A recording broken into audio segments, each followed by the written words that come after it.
So here's a question. Why is it when you are calling to file a complaint against the post office that the number sequence on the phone system leads you back to the branch that you're having an issue with? I mean, granted, they're wanting you to speak with the postmaster, and the postmaster is the supervisor of that branch. But if you're having an issue and maybe the postmaster is even involved in it, why does it go back there? And how come you can't find anyone who can help you after the postmaster?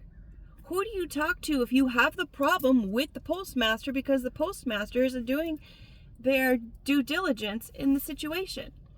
And here's why I even bring it up. I had a post office box at a post office location, and I had mail I wasn't getting. All right. Once or twice, you kind of like, okay, that happens, no big deal. But then I had a phone come and in a box, and I took my stuff out into the car, and then I opened up the box and there was nothing in there but air filler, like the little poofy air thing in there. Where's the phone? And on another occasion, I noticed that my boxes were opened, and I came back in and I said, hey, look, my boxes have been retaped. He goes, oh yeah, that does look like our tape that we use here. Like, he completely told on himself that there is something going on in that branch. And that same tape was the same tape that was on my phone that had already been opened. Well, but not the phone I got because I didn't get the phone. So I had to call in, and I was making a complaint, and they made it sound, oh, and then don't let me forget the item, the green card. And every time I even think about this, I kind of have that, you know how you can hear your parents' voice in your head sometimes when you do something like, ugh. And I signed one of those little registration green cards that wasn't officially stuck to anything. I thought maybe they were just going to have me sign it and then they were going to give me the item because it's like, oh, this just came in for you. But that wouldn't make sense because the green card should have been already attached because it was incoming, right? The other person sending it would have put that on there. Clearly, I wasn't thinking at the time.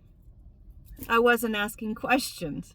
Maybe that's why I'm asking questions now, because when I'm in the moment of things, I don't have a tendency to ask the questions I probably need to sometimes. And so now I come back and say, hey, wait a minute, I have a question. Wow. Anywho, I'm thinking, why did you sign something that wasn't attached to something? So that's a public service announcement. Don't sign anything unless it's attached, okay? So I never got that piece of mail that it was supposed to be attached to. I never got the piece of mail that required my signature on anything.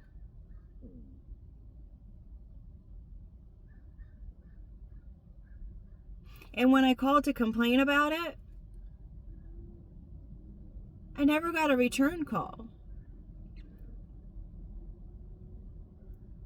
So I somehow accidentally called another branch, I think it was up north, and told her what was happening, and then she sent me back down Southern California, mind you.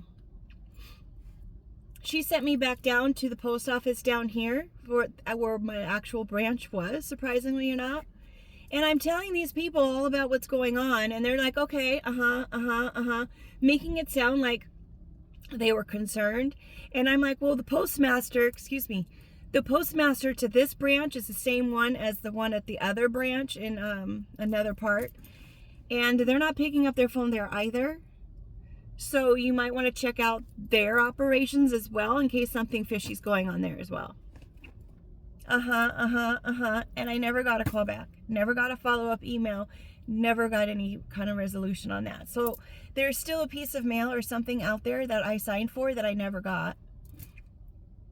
I did report the phone to the police department, and they said, well, you don't really know if the phone was in the box because the phone company could have sent it to you without it in there. And I'm thinking, well, I don't think that's accurate because cell phone companies are pretty much on top of their inventory, right?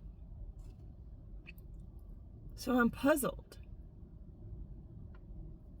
Like, who do you talk to if you have to go above the postmaster? I'm not certain, but if you know, can you share that information with me? Because I seriously don't know. I mean, for all I know, I could have signed away an inheritance that I knew nothing about. And here I am.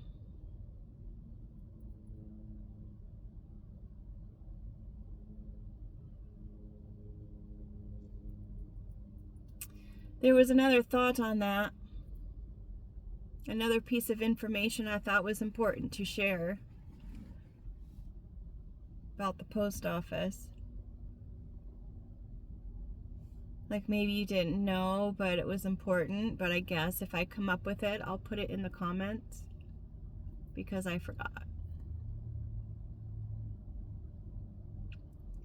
But seriously, if you find out, let me know who I'm supposed to talk to. Through my research, I did find out that Benjamin Franklin was the first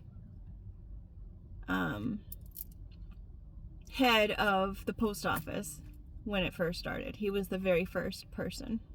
Not that that helps me now, but I thought that was interesting. Anyways, it's just a question.